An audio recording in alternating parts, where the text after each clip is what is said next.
তো হ্যালো বন্ধুরা, তোমাদের সকলকে আরও একটা নতুন ভিডিওতে স্বাগত জানাই। তো আজকের এই ভিডিওতে আমি তোমাদের সামনে এমন একটা প্রবলেমকে তুলে ধরবো যেটা খুবই কমন একটা প্রবলেম এবং অনেকেই কিন্তু তোমরা এই প্রবলেমের সম্মুখীন হচ্ছ। তো আজকের এই ভিডিওতে আমি তোমাদের ডিটেলসে বলবো যে কেন ইউটিউবে চ্যানেলের নাম বা হ্যান্ডেলকে পরিবর্তন করলে আমাদের চ্যানেলটাকে ইউটিউব সার্চে খুব তাড়াতাড়ি দেখায় না, খুব সহজে আমাদের চ্যানেলটাকে পাওয়া যায় না। তো আমরা অনেক সময় মনে করি যে আমাদের পুরনো চ্যানেলের নামটা ঠিকমতো কাজ করছে না, আমাদের পুরনো নামটা র্যাঙ্কে আসছে না, সার্চে আসছে না, যার ফলে আমাদের চ্যানেলটার ভিডিওগুলো ভাইরাল হচ্ছে না এবং আমাদের চ্যানেলটার গ্রোথটাও ঠিকঠাক হচ্ছে না। তখন কিন্তু আমরা একটা নতুন নামকে সিলেক্ট করি এবং আমরা ভাবি যে আমরা এই নতুন নামটাকে সেট করলে হয়তো আমাদের চ্যানেলটা ঠিকমতো র্যাঙ্কে আসবে, আমাদের চ্যানেলটা ভাইরাল হবে এবং আমাদের ভিডিওটা সার্চে আসবে, আমাদের চ্যানেলটাও ঠিকমতো সার্চে আসবে। কিন্তু তবুও তারপরেও কিন্তু আমাদের চ্যানেলটাকে সঙ্গে সঙ্গে ইউটিউবে সার্চে পাওয়া যায় না বা আমাদের চ্যানেলটাকে ইউটিউব সার্চে নিয়ে আসে না। তো কেন এই সমস্যাটা হয় এবং তোমরাও যদি এই সমস্যার সম্মুখীন হয়ে থাকো তাহলে ভিডিওটাকে অবশ্যই সম্পূর্ণ শেষ পর্যন্ত দেখতে থাকো। আশা করি আজকের এই ভিডিওতে তোমাদের এই সমস্যাগুলোর প্রবলেম আমি সলভ করে ফেলবো। তো তোমরা যদি এই সমস্যার সম্মুখীন হও তাহলে অবশ্যই ভিডিওটাকে স্কিপ না করে সম্পূর্ণ প্রথম থেকে শেষ পর্যন্ত দেখতে থাকো। তো আজকের এই ভিডিওতে আমি তোমাদের ডিটেলসে বলবো যে কেন আমাদের ইউটিউব চ্যানেলের নামকে পরিবর্তন করার পরেও, আমাদের ইউটিউব চ্যানেলের হ্যান্ডেলটাকে পরিবর্তন করার পরেও ইউটিউব আমাদের চ্যানেলটাকে সার্চে নিয়ে আসে না বা আমাদের চ্যানেলটাকে সার্চে পাওয়া যায় না।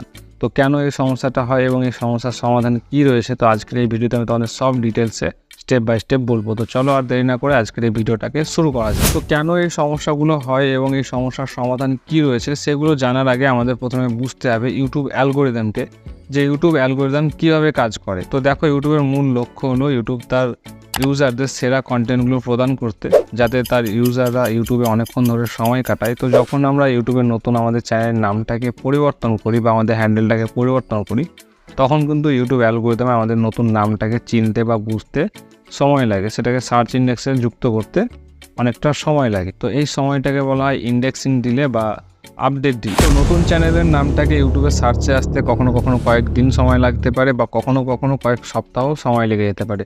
তো এই সময়ে কিন্তু নতুন চ্যানেলের নামটা ইউটিউবে সার্চে আসে। এবার আমরা দেখবো এমন আরও কিছু কারণ রয়েছে যেগুলোর জন্য আমাদের চ্যানেলের নাম বা হ্যান্ডেলকে পরিবর্তন করার পরেও কিন্তু আমাদের চ্যানেলটা খুব সহজে ইউটিউবে সার্চে আসে না। তো প্রথমত যেমন ধরো চ্যানেলের জনপ্রিয়তা। তো তোমার চ্যানেলটা যদি নতুন চ্যানেল হয়ে থাকে, তোমার চ্যানেলটা যদি ছোটো চ্যানেল হয়ে থাকে, তোমার চ্যানেলে যদি সেরকম ভিউজ সাবস্ক্রাইবার না থাকে, তাহলে কিন্তু তোমার চ্যানেলটাকে সার্চে নিয়ে আসতে ইউটিউব কিছুটা সময় নেবে। কারণ ইউটিউব সেই সব চ্যানেলগুলোকে বেশি প্রাধান্য দেয় বা বেশি গুরুত্ব দিয়ে থাকে, যেগুলো বড় চ্যানেল, যেগুলোর ভিউজ সাবস্ক্রাইবার বেশি থাকে, সেগুলো কিন্তু ইউটিউব বেশি প্রাধান্য দিয়ে থাকে। তো তোমার চ্যানেলটা যদি ছোটো চ্যানেল হয়ে থাকে তাহলে কিন্তু তোমার চ্যানেলটাকে সার্চে নিয়ে আসতে ইউটিউব অ্যালগোরিদমের সময় লাগবে। তো তারপর দ্বিতীয় আরও সবচেয়ে যে গুরুত্বপূর্ণ পয়েন্টটা রয়েছে বা সবচেয়ে যে বড় ভুলটা রয়েছে, সেটা হচ্ছে তোমার চ্যানেলের কিওয়ার্ড বা ট্যাগ ব্যবহার করা।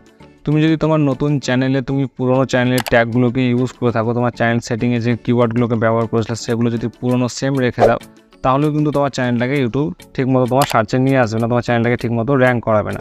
কারণ তোমার নতুন চ্যানেলের নামের রিলেটেড যে কিওয়ার্ডগুলো রয়েছে সেগুলো কিন্তু তোমার চ্যানেল সেটিংয়ে ইউজ করতে হবে এবং তোমার চ্যানেলে যখন ভিডিও আপলোড করবে তখন কিন্তু সেই সব কিওয়ার্ডগুলোকে সেখানে ইউজ করতে হবে। তো তুমি যদি ঠিকমতো কিওয়ার্ড বা ট্যাগকে যদি ইউজ না করো, তোমার যদি পুরনো নামের কিওয়ার্ড বা ট্যাগকে তুমি রেখে দাও, তাহলে কিন্তু তোমার চ্যানেলটা ঠিকমতো সার্চে আসবে না, তোমার চ্যানেলটাকে সার্চে নিয়ে যাবে না ইউটিউব।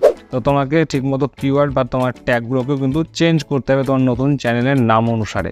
তো তোমার নতুন চ্যানেলের নাম অনুসারে যে কিওয়ার্ডগুলো থাকবে সেই কিওয়ার্ডগুলোকে তোমার চ্যানেল সেটিংয়ে অ্যাড করতে হবে এবং তোমার ট্যাগে ব্যবহার করতে হবে। তো এটাও কিন্তু খুবই গুরুত্বপূর্ণ একটা কারণ, যার কারণে আমাদের চ্যানেলটা ঠিকমতো সার্চে আসে না এবং যার ফলে আমাদের চ্যানেলটা র্যাঙ্ক করে না। তো এবার আমরা জানবো যে আমরা কোন কাজগুলো করলে আমরা আমাদের চ্যানেলের এই সমস্যা খুব দ্রুত সমাধান করতে পারবো এবং আমাদের চ্যানেলটাকে খুব দ্রুত আমরা সার্চে নিয়ে আসতে পারবো। তো দেখো, তোমরা 2-1টা টিপসকে ফলো করলে তোমরা নিজেরাই তোমাদের চ্যানেলটাকে খুব তাড়াতাড়ি সহজেই সার্চে নিয়ে আসতে পারবে, তোমাদের চ্যানেলটাকে র্যাঙ্ক করাতে পারবে। তো আমাদের নতুন চ্যানেলের নাম রাখার পর আমাদেরকে কিছুদিন ওয়েট করতে হবে, কিছুটা সময় দিতে হবে ইউটিউব অ্যালগোরিদমকে, যাতে ইউটিউব অ্যালগোরিদম আমাদের নতুন নামটাকে ইউটিউব সার্চে ইন্ডেক্স করতে পারে। কারণ ইউটিউব অ্যালগোরিদমের নতুন নামকে সার্চে ইন্ডেক্স করতে কিছুটা সময় লাগে এবং সেই সময় আমাদেরকে আমাদের ইউটিউব চ্যানেলে রেগুলারলি ভিডিওকে আপলোড করে যেতে হবে। তো আমাদেরকে কিছুদিন ওয়েট করতে হবে এবং আমাদের ইউটিউব অ্যালগোরিদমকে সময় দিতে হবে, যাতে ইউটিউব অ্যালগোরিদম আমাদের নামটাকে ইন্ডেক্স করতে পারে এবং আমাদের সেই সঙ্গে আমাদের চ্যানেলে ভিডিওকে আপলোড করে যেতে হবে। তো আমাদের দ্বিতীয়ত যে জিনিসটা করতে হবে, সবচেয়ে গুরুত্বপূর্ণ জিনিস, সেটা হচ্ছে পুরনো যে ডেটাগুলো ছিল আমাদের চ্যানেলে অ্যাড করা, চ্যানেল সেটিংয়ে অ্যাড করা, সেগুলোকে আমাদের ডিলিট করে দিতে হবে, সেগুলোকে রিমুভ করে দিতে হবে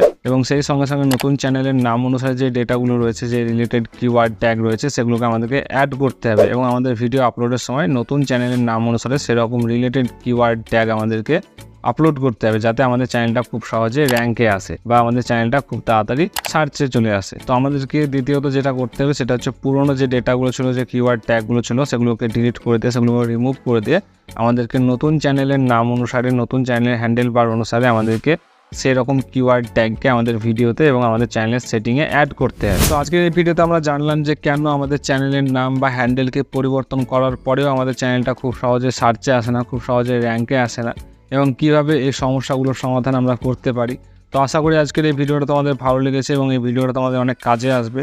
যদি ভিডিওটা তোমাদের হেল্পফুল বলে মনে হয়ে থাকে তাহলে অবশ্যই একটা লাইক করে দিও, আর যদি কোনো কিছু বুঝতে প্রবলেম হয় তাহলে অবশ্যই একটা কমেন্ট করে দিও। আমি তোমাদের কমেন্টে প্রবলেমগুলোকে সলভ করার চেষ্টা করব। আর আরও এই ধরনের ইনফরমেটিভ ভিডিওগুলো পাওয়ার জন্য অবশ্যই আমার চ্যানেলটাকে সাবস্ক্রাইব করে দিও। তো আজকের মতো ভিডিওটা আমি এখানেই শেষ করছি, আবারও দেখা হচ্ছে নতুন আরও একটা ভিডিও নিয়ে।